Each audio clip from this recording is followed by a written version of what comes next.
Kasi fresh yun, partner eh. 500 meters. No. Talagang puslit yan. Talagang papasok sa loob ng finish line. So hindi na naman magagaling doon sa walo. Yun ang ating katanungan. Tingnan natin. Maraming tao dito. Hindi natin makita ng gusto. Pero, ayan, sumisigaw ang mga tao. Hinahampas ang ating mga A-boards to welcome our riders.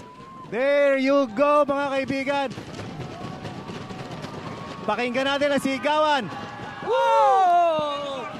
It's number 74. Grabe, padyakan! 74.